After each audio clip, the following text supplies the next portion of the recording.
moxie back west where he might learn some style from the cashmere-suited Ben Siegel, and perhaps help Bugsy muscle aside LA's second-tier hoods.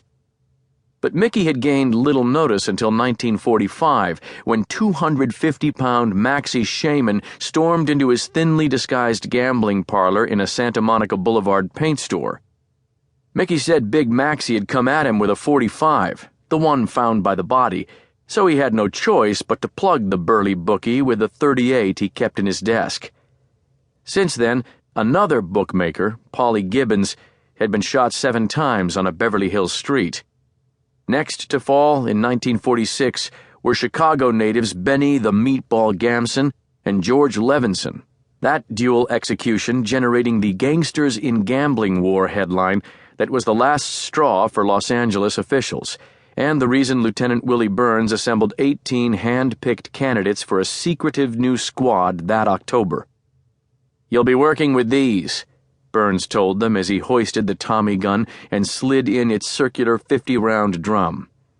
The deal was, if they joined him, they would continue to be listed on the rosters of their old stations while operating out of 2 rusted old Fords. They would not make arrests. If someone had to be booked, they'd call in homicide, vice, or robbery.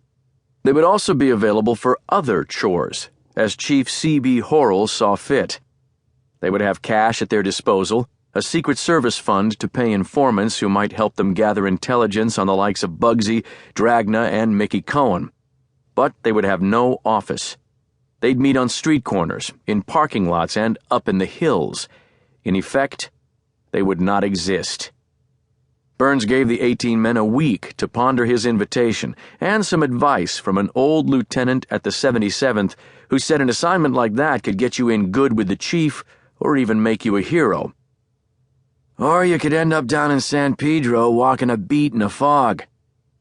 Sergeant Jack O'Mara puffed on his pipe as the old lieutenant cautioned them, "Whatever you do, keep your nose clean." After the week to think it over, only 7 came back to join Willie Burns, making a gangster squad of 8. One was O'Mara, who had to explain to his wife Connie what was in the stylish black violin case he began keeping under their bed. Sergeant Jerry Wooters came on board later.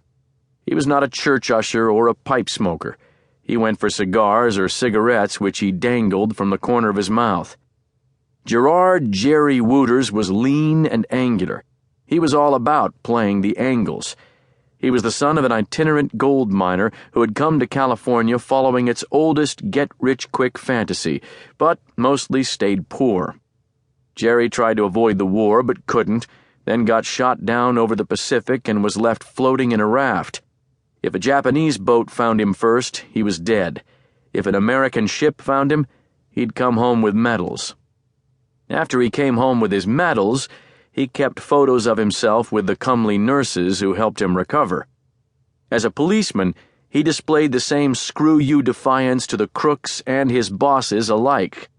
On his first case for the Gangster Squad, he led the investigation that changed the ground rules for policing in California. Jerry Wooters and Jack O'Mara had nothing in common except for their rank as sergeants and their shared obsession with Mickey Cohen.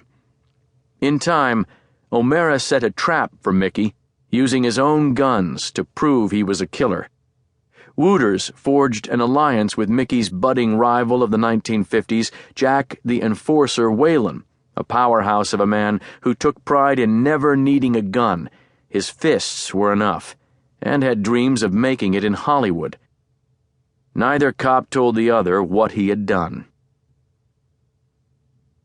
On the job a decade before J. Edgar Hoover's FBI acknowledged the existence of the Mafia, the Los Angeles Police Gangster Squad took an anything-goes approach to making life hell for Mickey Cohen and his ilk. Squad members faked drive-by shootings to confound their targets, and took out-of-town hoods up to Mulholland Drive for chats designed to scare them back home. They posed as termite men and telephone repairmen to plant hidden microphones. To hell with warrants. They bugged TV sets and a mistress's bed. They neutralized a pesky newspaper columnist and did